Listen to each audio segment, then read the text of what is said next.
ما قطعتم من لينة أو تركتموها قائمة على أصولها فبإذن الله. بہت سامعین گرامی قدر، سب سے پہلے آپ سے التماس ہے کہ آپ سب ساتھی بیٹھ جائیں اور جو اسٹیج کے اوپر کھڑے ہیں وہ بھی بیٹھ جائیں. یہ جو برآمدوں میں ساتھی کھڑے ہیں یہ سامنے تشریف لے آئیں. بہت سامعین گرامی قدر، سب سے پہلے میں اپنے بھائی، اپنے رفیق، اپنے دوست قاری فاروق صاحب کا شکر گزار ہوں کہ انہوں نے مجھے آپ سے ہم کلام ہونے کا موقع عنایت فرمایا.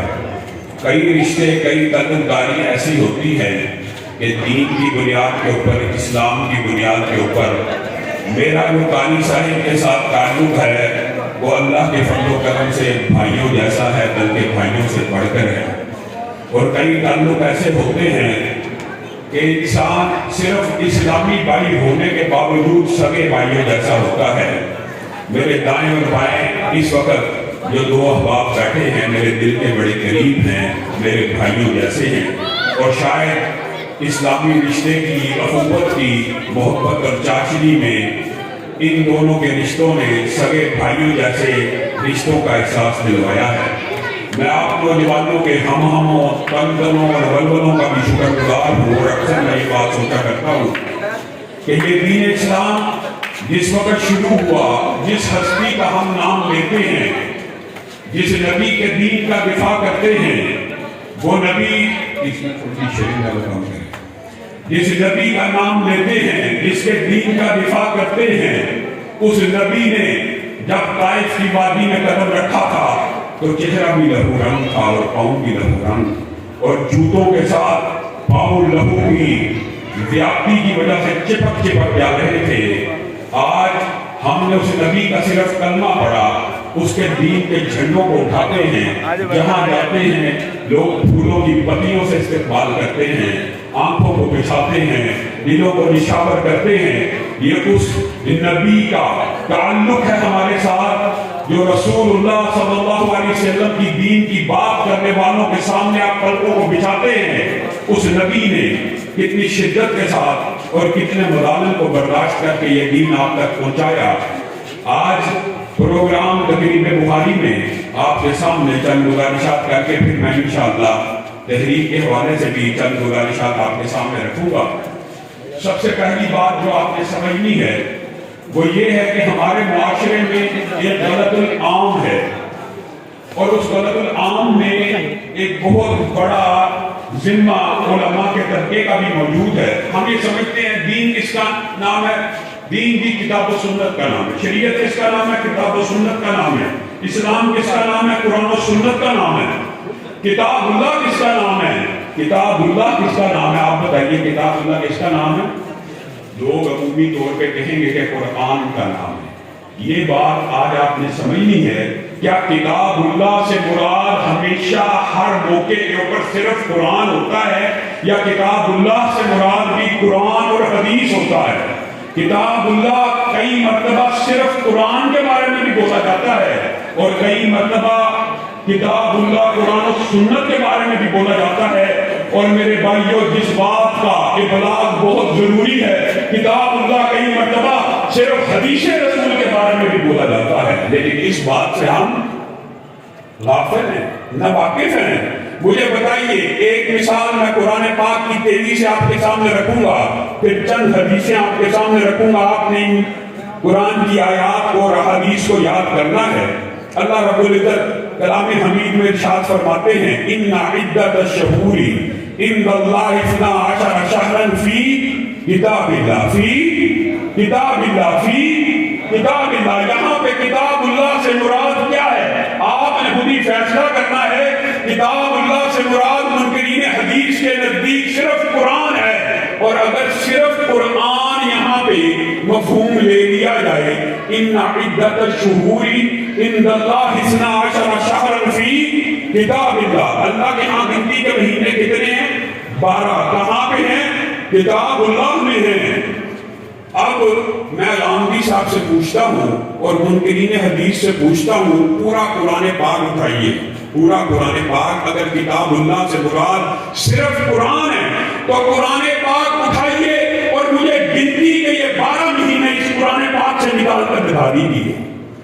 اللہ رب العزت نے یہاں پر بس نہیں کیا منہا اربعۃ حرم، ان میں سے 4 حرمت والے ہیں. کہاں پہ ہیں؟ فی کتاب اللہ، کتاب اللہ میں ہے. ذالک الدین القیم، یہ مضبوط دین ہے، یہ اوجل پوشیدہ خفیہ منکرین حدیث کے فلسفوں کی طرح نہیں ہے، یہ ظاہر ہے، یہ کھلا ہے، یہ روشن ہے. بتائیے دنیا کے ہر منکر حدیث سے، ہر غامدی کے ماننے والے سے آپ پوچھ لیجئے کتاب اللہ سے مراد اگر صرف قرآن پاک ہے تو ہمیں یہ 12 مہینے قرآن پاک سے نکال کر دکھا دیجئے. جو آپ نے کیا کہیں گے؟ ہاں یہاں پر قرآن پاک میں 12 مہینوں کے نام تو نہیں ہے. رمضان کا ذکر تو مل جائے گا، حج کے 12 مہینوں کا ذکر تو مل جائے گا، لیکن 12 کے 12 مہینوں کا ذکر نہیں ملے گا. کہاں سے ملے گا؟ تاریخ سے مل جائے گا. منکر حدیث کیا کہتا ہے؟ تاریخ سے مل جائے گا. اللہ تعالیٰ کہہ رہا ہے وہ گنتی کے 12 مہینے کتاب اللہ میں ہیں. اگر حدیث کو کتاب اللہ مان لو گے اور حدیث کو اور قرآن کو ملا کے کتاب اللہ مان لو گے، اللہ کی قسم تمہیں 12 کے 12 مہینے ترتیب سے بھی مل جائیں گے اور حرمت کے 4 مہینوں کا حکم بھی مل جائے گا اور ان کے نام بھی مل جائیں گے. لیکن اگر حدیث کو قرآن سے علیحدہ کرو گے تو دیکھو کیسا عقل کے اوپر پڑتا ہے. تاریخ کے اوپر تو ایمان لاتے ہیں منکرین حدیث، لیکن حدیث کا انکار کر دیتے ہیں. تاریخ کا اقرار، حدیث کا انکار. ایک قرآن پاک کی مثال آپ کے سامنے رکھی. یہاں پہ کتاب اللہ سے مراد قرآن و سنت ہے، یہاں پہ کتاب اللہ سے مراد قرآن و سنت ہے. اگر قرآن اور سنت کو، قرآن اور حدیث کو اکٹھا کر لو گے گنتی کے 12 مہینے بھی مل جائیں گے، حرمت کے 4 مہینے بھی مل جائیں گے. آگے آئیے ایک مثال حدیث سے آپ کے سامنے رکھتا ہوں. ایک قافلہ رسول اللہ صلی اللہ علیہ وسلم کی بارگاہ میں حاضر ہوا اور تیزی سے آپ کے سامنے رکھتا ہوں تاکہ بات کا ابلاغ مکمل ہو جائے. جیسے قاری صاحب نے آپ کو کہا تھا آگے ایک پروگرام ہے، وہ ساتھی بھی انتظار کر رہے اور فاصلہ طویل ہے. وہ قافلہ رسول اللہ کی بارگاہ میں آیا اور آ کے کہنے لگا اقضی بیننا بکتاب اللہ، اللہ کے رسول ہمارے درمیان فیصلہ کیجیے. کہاں سے؟ کتاب اللہ سے. ہمارے درمیان فیصلہ کیجیے کہاں سے؟ کتاب اللہ سے. رسول اللہ صلی اللہ علیہ وسلم نے کہا لا اقضین بینکما بکتاب اللہ، اور ایک جملہ اس سے قبل کہا.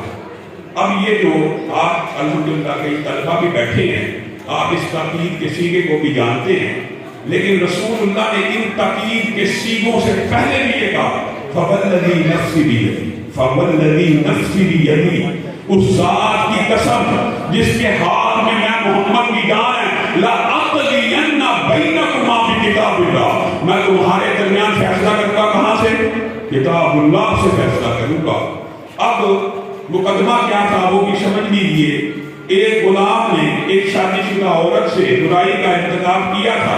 ایک کبارے نے ایک شادی شدہ عورت سے برائی کا ارتکاب کیا تھا. رسول اللہ کی بارگاہ میں آگے اور کہنے لگے ہمارا فیصلہ کتاب اللہ سے کر دیجیے. رسول اللہ قسم کھا کے کہہ رہے ہیں میں کتاب اللہ سے فیصلہ کروں گا.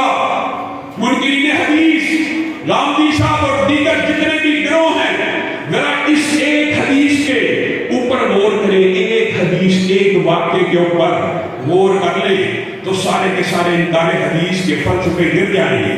رسول اللہ صلی اللہ علیہ وسلم نے کہا میں بیٹا جاؤ عورت سے پتہ کرو برائی کا اقرار کرتی ہے تو اسے سنسار کر دیا. عورت نے برائی کا اقرار کر لیا، اس کے اوپر سنسار کی حد کو نافذ کرنے کا رسول اللہ نے فیصلہ کر دیا. اس غلام کے بارے میں کہا یہ تو مقدمہ خود لے کے ہیں اس کے قبیلے والے، اس کو 100 کوڑے لگائے جائیں اور اس کو 1 سال کے لیے جلا وطن کر دیا جائے. طلبہ کو اس بارے میں اسلامی حدود کا پتہ ہے. اس فیصلے میں کتنی شرکیں نافذ ہوئی؟ 3. ایک عورت کو سنسار کیا جائے گا، دوسرا اس کو 1 سال کے لیے جلا وطن کیا جائے گا، تیسرا اس کو کوڑے لگائے جائیں گے. رسول اللہ نے کیا کہا تھا میں فیصلہ کہاں سے کروں گا؟ کتاب اللہ سے. اب یہاں تو غامدی صاحب اور منکرین حدیث جرأت کر کے یہ بات کہتے ہیں کہ رسول اللہ نے قسم تو کھائی تھی میں فیصلہ کتاب اللہ سے کروں گا، لیکن جب فیصلہ کرنے کی باری آئی تو کتاب اللہ سے باہر بھی کر دیا ہے. اسی میں جرأت یہ کہہ رہے کہ رسول اللہ نے قسم بھی کھائی تھی لیکن فیصلہ کتاب اللہ سے نہیں کیا. تو جواب کیا بنے گا؟ تین شکیں، ایک سنسار کرنا، ایک دو کوڑے لگانا اور ایک ساتھ کے لیے جلا وطن کرنا۔ اٹھائیے پورا قرآن پاک، آپ کو ان تین شکوں میں سے ایک شک تو قرآن پاک میں مل جائے گی 100 کوڑے لگانے والی، باقی 2 شکیں قرآن پاک میں سے نہیں ملے گی۔ اور اگر کتاب اللہ سے مراد صرف قرآن پاک تھا تو رسول اللہ نے کہا کتاب اللہ سے باہر فیصلہ کر دیا؟ نہیں، رسول اللہ کا فرمان بھی، رسول اللہ کا قول بھی، رسول اللہ کا حدیث بھی سیاق و سباق کے ساتھ کبھی کتاب اللہ کے معنی میں آتا ہے۔ آگے چلیے، یہاں پہ تو آپ کے سامنے 2 مثالیں رکھی کہ جس میں قرآن و سنت کے اوپر کتاب اللہ کا اطلاق ہوتا ہے۔ قرآن اور حدیث ملا لیجیے تو یہ 3 کی